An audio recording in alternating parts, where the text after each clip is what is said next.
Enterprise TV, a tradition of truth.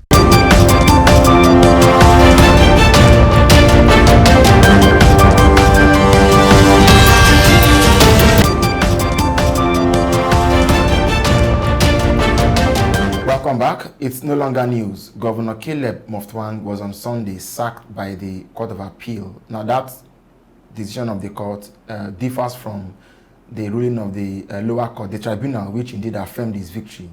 But as it is today, the governor will be heading for an appeal at the Supreme Court, failing which he has lost his position as governor of Plateau State. This is one matter that throws up a number of questions as to the reliability, the credibility, and what have you of the judicial process in Nigeria.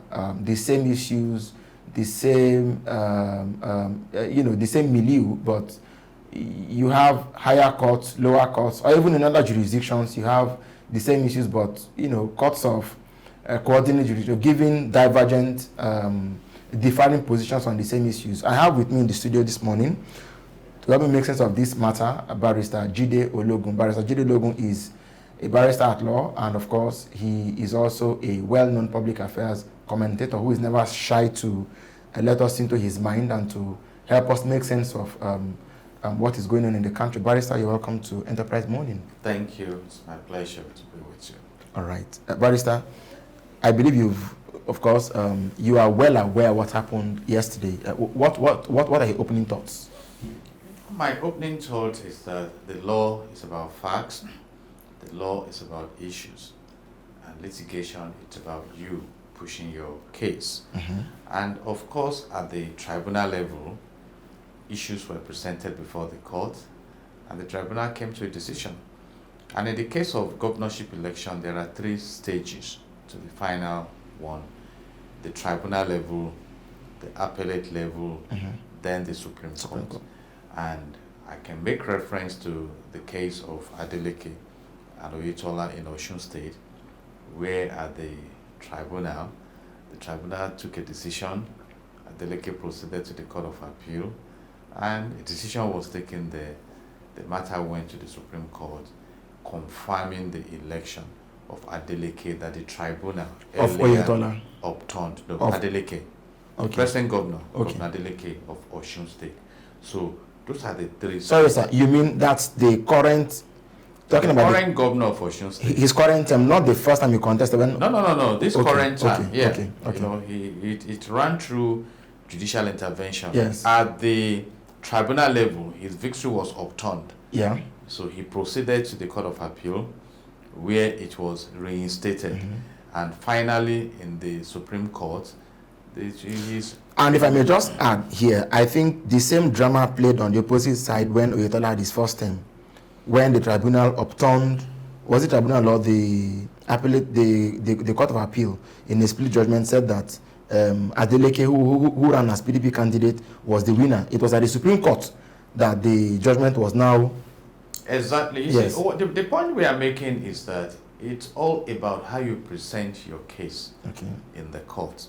And that is why you have legal representation, and permit me to make reference to the most recent presidential election petitions. There were at least 85 senior advocates of Nigeria with other lawyers to argue these cases. And if you look at Section 131 of the Evidence Act 2011 of Nigeria, it says that if you are coming to the court to claim some reliefs and you are alluding to some facts, the burden of proof is on you. It's on you. And of course, the justices took the time to read their decisions about 13 hours, Mm-hmm.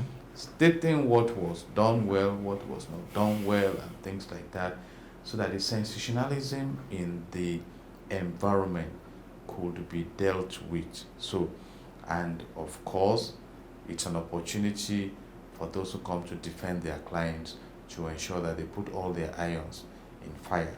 And in this case of Plateau State, the appellate court is saying that PDP had no candidate by virtue of the law. Nigeria is governed by the constitution, the laws of the state, rules and regulations, guidelines of agencies, you see. And in the case of elections, we have the Electoral Act 2022 as amended. And if you look at Section 177 of the Nigerian Constitution 1999 as amended, it stipulates who can be brought in to contest for the office of a governor. You must be a member of a party and you must have been sponsored by that party. And one of the arguments is that PDP did not have a party by a candidate by virtue of that provisions of the law. So, and I read the position of a senior silk on this matter, that INEC could have done the needful in ensuring that even before the elections, if you are not credible to be part of it, you are thrown aside. But that's a discussion for another day. But again, we have also advised that please look at all you need before you proceed on these election matters, you know, and these are lessons, and the senior silk also alluded to it, that politicians should learn. You see, if you are traveling out of the country, you have your visa, you've paid, you've bought your ticket, and you know that at the airport you need to get your boarding pass, and you are going to the airport, you leave your passport at home, and you get to the airport, you are fighting. There are procedures, and people refer to this as technicalities. Yes, you cannot divorce technicality from substantive issues in law. So another angle is that, oh, some are saying votes have been wasted. Yes, but in law, we say you cannot build anything on nothing. If the foundation is faulty, so if you are not a credible candidate, for instance, and people are voting for you, does that validate the vote? It's like you just go into an environment and you start building without obtaining the requisite building permit, and government is now coming to say we are demolishing. And you say, this government is wicked. So I don't get sensational when it comes to the issue of laws. And having said all this, the gate is still open. In the case of governorship elections and judicial interventions, it stops at the apex court, which is the Supreme Court of Nigeria. And Supreme Court became the highest court in the land in 1963 when we became a republic. So the governor right now is still in office. He's not just going to be thrown out, except he does not appeal. So can proceed to can we? Supreme Court. Yes. Thanks so much, Barrister, for that answer. Now, if we draw a parallel from Kano, where the question of the governor's membership of the party is being contented, you know, they're asking, but then I think it's the Electoral Act or so, or the Constitution. I don't know, but somewhere in the you are the lawyer, so you know better. Is the determination of membership of a party a pre-election matter or not? Because that appears to be the same thing playing out in Plateau. And then you want to ask, who has locus to seek interpretation? Is it an aspirant of the party, a member of the party, or a non-member of the party? Because we also what happened in the case of Kashim Shettima, when the Supreme Court said you are busybodies looking for what doesn't belong to you. So, Michael, how is it that we are having Kano, then the vice president, then Plateau, and you can't be sure which direction the law is going? Your case will be interpreted by the courts in the manner you have presented it. I think in the case of Kano State, there was even evidence presented by the party that the governor wasn't properly representing. But was that a pre-election issue, or was the person taking the person to court having locus? It's qualified as qualification issue. You see, whether it's pre-election or post-election, they are fundamental issues. And it depends on who is pushing it, how it is being pushed, who is defending, how you are defending. Recall that the same matter came up in respect of the presidential candidate of Labour Party, you know, Peter Obi, that even when he went out there to be voted for, he was not a member. And the court said that is a matter for the party. So, you know, in court... But in the case of Plateau, it's not being left as a matter of the party.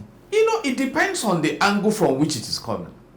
In fact, in the case of Plateau, the court is not happy that there was a judicial decision that conduct primaries and there was a disrespect to that court order.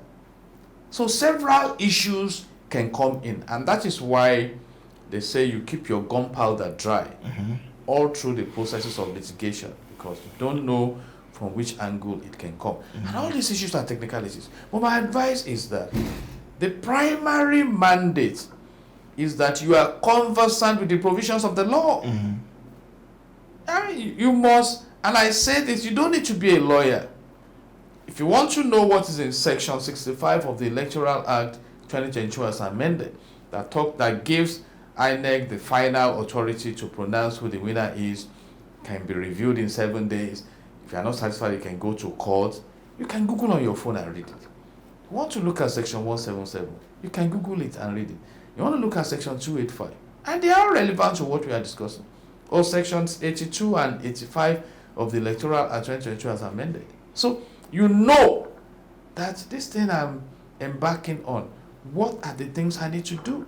There's a time frame within which you must submit your candidates and things like that. These are rules and regulations, and they have a bearing on whether your success is credible or not credible.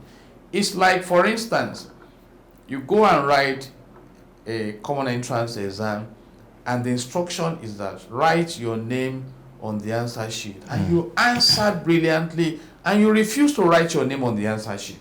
Then what are your claims at the end of the day? It becomes difficult. Exactly. So we need to pay attention to details. And like I said, while the senior CEO Femi Falana was expressing his concerns about all these decisions and things, he also took the time to advise politicians. If there's anything you should do, you do it. I was going to the United States of America on vacation.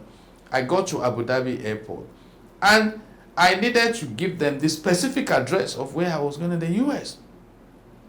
And they had to step me aside. And if I was not smart enough to quickly get that address, because they want to be sure that they can trace you to a location in US. If you get to Maryland and run to New York, they want to know that at least you arrived Maryland. They want to confirm that that address is existing. The person hosting you is there. So if they stopped me at that point, if I couldn't provide it, and the flight will continue. Somebody may refer to that as technicality, but it's also important for their country, because if you travel by a particular airline, your border control protocols will be carried out in Abu Dhabi. So when you just get to New York City, you pick your bag and move into the US. So these are issues. Can I ask? I mean, seeing what happened in Bauchi, what happened in Kano, what happened in Zamfara, what happened in Plateau now, and so on.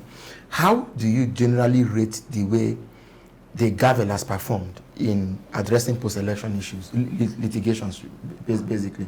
I have my trust in the judiciary. I'm a key player there. Okay. And we have 3 arms of government: the executive, the legislative, and the judiciary. And there are complaints against all of them. But they are existing. Can I quickly butt in? So for example, in Zamfara, we now understand that.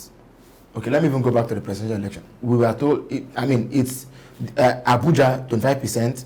We've also seen now that transmitting the election results is not necessarily is not really compulsory. We now also see that in Zamfara, for example, some days ago, we now found out that INEC's the electoral guidelines that INEC laid down, which they were also empowered to do by Electoral Act, are not necessarily binding. I've always said it. They are discretional. And that is why my recommendation is that this whole matter should go back to the National Assembly. What Section 4 of the Nigerian Constitution 1999 as amended says is that the National Assembly shall make laws for the peace, orderliness, and good governance of Nigeria. So if you have guidelines that are not mandatory, then INEC has a choice. And the matter went to court, and court gave it an interpretation that, okay, this IREV, yes, there is a requirement that, okay, go ahead, transmit results to IREV. But what is the purpose of IREV? IREV is just like a back end where the results are finally displayed for those who want to monitor. It's like a warehouse. Whether it is done in real time, is it mandatory? And that IREV is not a collation equipment. In fact, when it comes to arguing these cases, the court will rely more on the result sheets from the polling units, because that is the point where you conclude the results. All party agents are expected to be there to sign, and that is you have relying your on copy, you move it to collation center at the ward level. So these are issues. The law will not be sentimental, and it's very important that we note that. I appreciate all the sensations on internet and things like that, but that is not the law. The law will look at provisions of the law, and the law cannot give to a provision the teeth that has not been given to that provision. You see, look at the issue of Abuja status. It went on the internet as if Abuja is a super state to other states, but it's been clearly pronounced upon by the court. That's just like an appendage, like an additional state in the country. You see, so these are issues.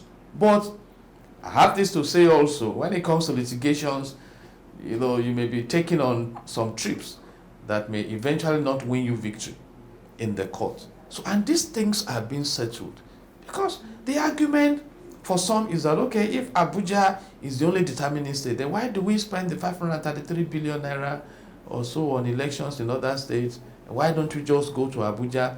Then whoever wins in Abuja is the president of the whole of the country. So these are issues. As a lawyer, one of the good lessons I learned in the law school is never to be sentimental. If you are sentimental, you are not likely to win your cases. These things are based on facts, laws, and they have been given the opportunity of fair hearing. That's why you have the petitioner, you have the respondent, you have the appellant, you have the respondent, so that all of you can come present your cases. And we have what we call the rules of court. In doing that, you also come with the rules of court. Okay. Thank you so much, Barrister Jide Ologun. I'm afraid it's the much we can take on this segment of the show. Coming up next on Enterprise Morning, we will be turning our attention to one big question. Why does it cost so much to procure basic things in government? Details shortly. Enterprise TV, your one-stop shop for news, programs, human angle stories, the economy, sports, and much more. We go the extra mile to bring incredible details to you. So hop on the train now. Enterprise TV, a tradition of truth. Hello and welcome back. You're still on to Enterprise Morning on Enterprise TV. Our next subject of conversation is one that is not new to us at all in Nigeria, but whenever you see it manifest, it always leaves you wondering, why again, basically. That may just be the question you like to ask, why again? It may be fitting to borrow the headline that was used by the Guardian newspaper this morning. It said, Lagos, others caught in fiscal recklessness amid huge legacy debts. This headline basically attempts to call it recklessness, but whether it's deliberate or not, maybe another argument for another day. It's basically about procurement costs, huge, humongous, unconscionable procurement costs for basic things that, maybe in homes and other places could cost way less. But for government, sometimes these things come in very mysterious sums. So, for example, there is an item here that says the Lagos government has purchased fragrance for the governor's office to the tune of 7.475 million naira. That's for perfumes alone. Barrister Jide Ologun is still with me in the studio today. He is a good governance advocate. Barrister, thanks for staying back and be willing to have this conversation with me once again. You're welcome. Thank you. All right. Yeah, so over the weekend, I think it took the intervention of Funsho Duhati, a former governorship candidate in the just completed elections, to write an open letter to the governor and to basically draw the public's attention to the fact that this sort of procurement, shall I say, procurement incongruity exists.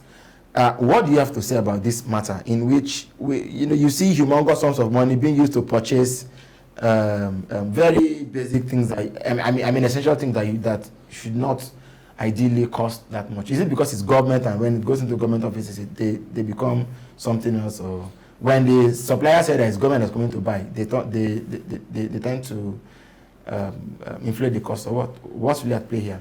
Let me start from the angle of accountability. Every budget must go for appropriation before the House of Assembly. So, and the essence of having the House of Assembly is because it's a unique feature of democracy where the electorate, the constituencies are represented indirectly. Directly, not indirectly.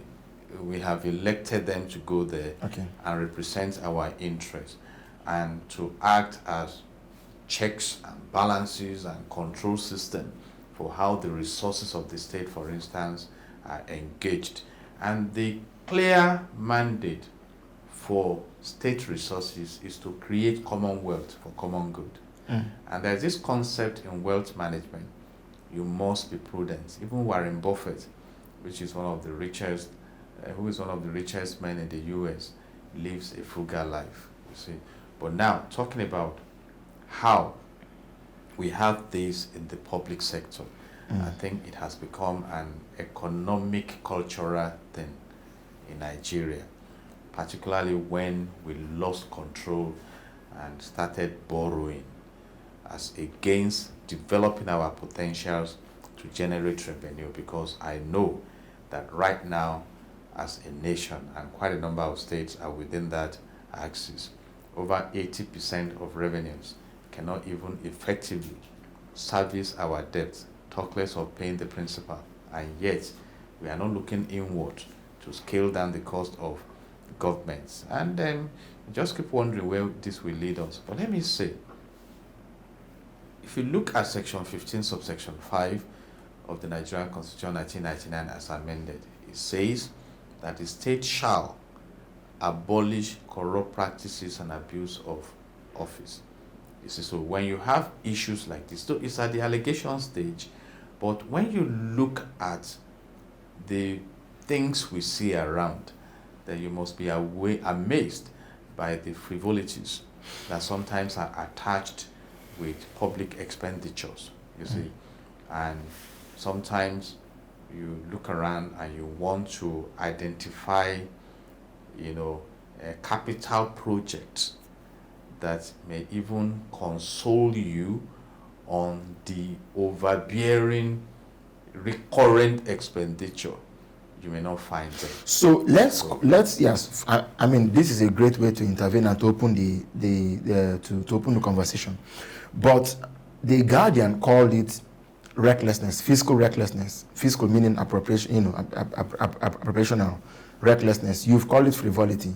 But when you hear, 7.47 million naira to buy air freshener, ad hoc chartered plane, 400 million naira. Okay, you have bulletproof SUV for the chief of staff to the tune of 440.7 million naira.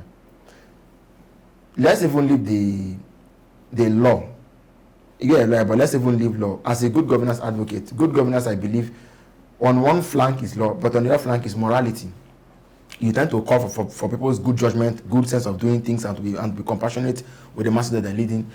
Do you also, on the moral side of it, do you declare this and do you call it a fraud, or it's just lack of good sense, or until it is proven it's nothing really? Basically, under our constitution, there is what you call presumption of innocence. So even when you prompt some criminal allegations, for instance, it must be proved beyond all reasonable doubt. But let me say this, and it's a matter of personal opinion. I'm also almost at the edge of not discussing issues like this again in Nigeria, because we have failed to learn. Some congressmen in the United States of America sleep in their offices True. in Very true. Washington, D.C. Very true.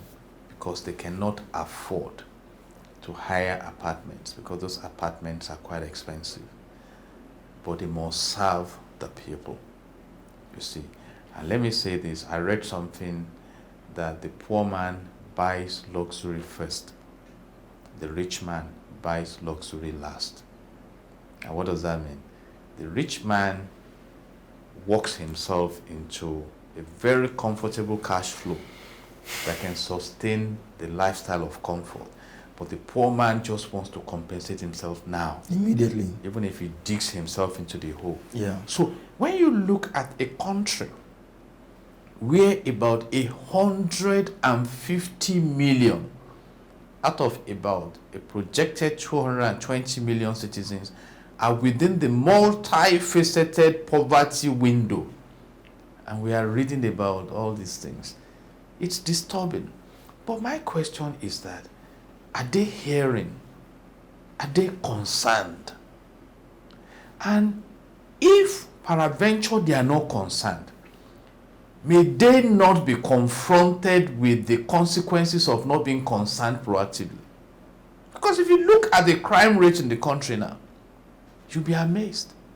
Because it's not, the emotional connect is not just there. I was reading, and I was reading about Netherlands.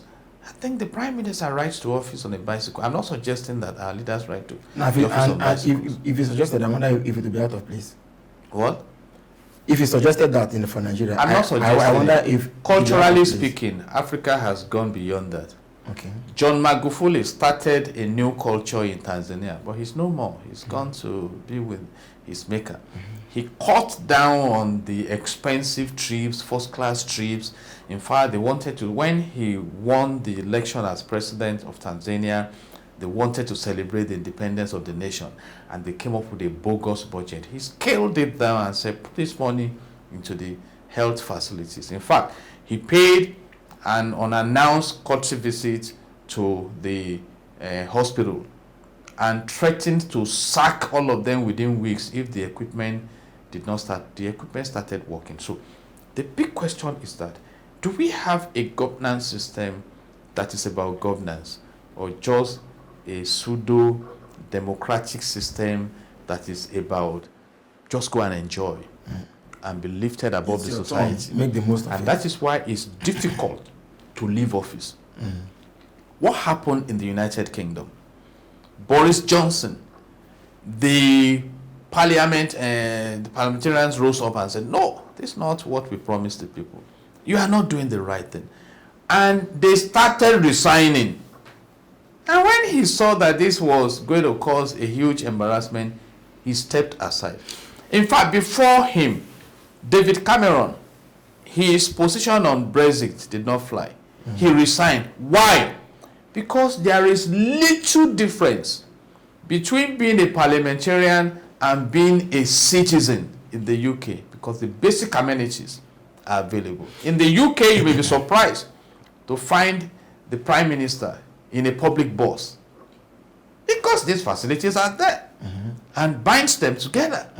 In the United States of America, you may be surprised to find Biden in a Walmart store, or maybe somewhere. Oh, how you doing? What's up? It's about, and that is the definition of democracy: government of the people, by the people, and for the people. So we still have a long way to go. I expected that the COVID-19 lockdown experience would have taught many people lessons that this life is a life of vanity, but it has not. So you still see people blowing siren on a bad portion of road that has caused traffic, and they are always beating up people and things like that. So when you and in life, it's been said that the borrower will remain a slave to the lender, and what will happen is that we will lose the capacity to generate revenues within our borders. As we speak now, Nigeria has the largest deposit of proven gas in Africa. So how much do we buy domestic gas?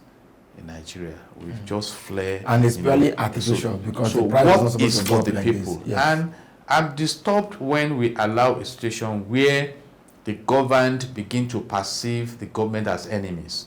It's a very dangerous thing. And go out there now, go and look at the poverty. But as it is, isn't it even inevitable to see them that way? You know, I have a liberal But mind. Let me bring your mind to something else. Yes. Resident Registration Agency, 7.99 billion naira to put our names in a book and think that we live in Lagos. If they have the money. And again, a very serious issue that we have not paid attention to. Yes. And it came back to National Assembly and House of Assembly. Can we have a law in Nigeria that says, okay, when you are coming to office, this is what is left in the account. If you borrow beyond this threshold, you will have to be personally responsible. No, but you can't always imagine what you face in government. There could be war. I'm imagining you made such a law and they go there. The first thing they do could be to change a law in the name of exigency. If a National Assembly can pass Appropriation Act requiring government to spend 2.1 trillion naira in less than 2 months, they can finish spending that money in less than 2 months. I wonder what else it is that they cannot do. Is the corruption we are talking about. But I'm advising now that is it not better for you to live a life of contentment than to live a life of pressure? Which brings me to my last question now also, Barrister. Because you have directly alluded to the need for morality, basically. It's not morality, it's prudence. Prudence. See, sir, Jesus fed the multitude. And after they were all fed, he gathered 12 baskets. God is not wasteful. Let's face the reality. But there was no law asking him not to waste those baskets anyway. You see, when you talk of laws are constant. We have laws of nature. A time for rain to fall, a time for winter to come, a time for autumn. God has set things in sequence. Then we now follow. We just try to describe it as morality in the sense that we attach your conscience to it. But the laws are there. If your outflow overshoots your inflow, you are a poor person. It doesn't matter how you present yourself. You see, you are. And how can we explain that Nigeria, that is so rich in resources, is owing as of today about 86 trillion naira total indebtedness? And we are looking to borrow even much more. It's disturbing. You know, sometimes when we speak, it's not for me. I can sit back and say, okay, let's see. But when you go, maybe they don't go out there and see citizens. I'm setting an agenda now. We are talking about banditry in the northern part of the country and some parts of the country, southeast. The banditry that is beginning to build up in Lagos State is amazing. If anybody cars breaks down by the road now, you see some guys who will come and begin to tax you. Although some will say Some that collect as much as 50,000 naira. But it's been said that that sort of thing has been there for a long time now. That is what we are saying. What is responsible for it? Will you find that in Saudi Arabia? Will you find that in Singapore? You wouldn't. Will you find that in Sweden? You wouldn't. And that is what it's concerning some of us. So I'm also now thinking that even where you have laws and you lack good men of good sense, men who are guided by their conscience, like you said, men who feel that leadership binds them morally to do what is right. I mean, we're seeing the lobby subverted, and where there's no law, it's like they've lost all control. So the solution, I mean, coming from you now, would be what? Because how do we spend these humongous sums of money to do 7.9 billion to put our names in a book and say we all live in Lagos? The other 200 million, we even understand we are paid to lawyers who should be defending the governor and the tribunal. You know, it's very clear. But I asked a question earlier, is this frivolity, recklessness, or fraud? You didn't answer that question, sir. You cannot claim that it's fraud. Okay. And I was going to make that statement. The House of Assembly should be able to sit down.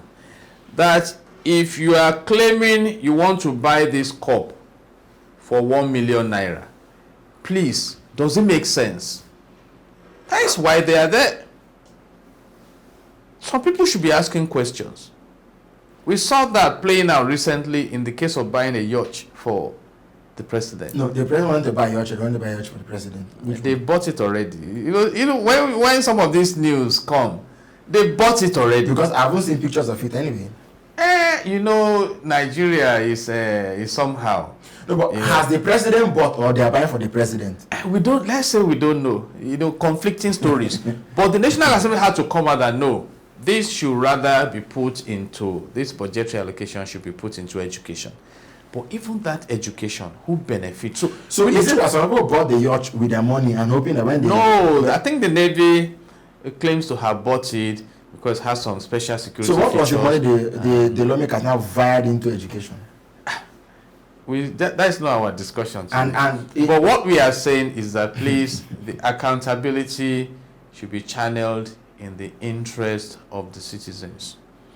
Nigerians are going through hard time now. Okay. And the people look up to those who represent them in the houses of assembly to look at the budget appropriate. We've read about padding budgets in this country. We've read about, but then some people keep asking who is coming to bail us out when you remember the saga of the off your mic, because even when some people are invited to come and explain some issues, it ends with off your mic because some characters there are likely to have shared from the loot. So, and here we are again. We cannot claim it's fraud because the House of Assembly will have to approve. And the moment they approve, the big question is that it's a projection.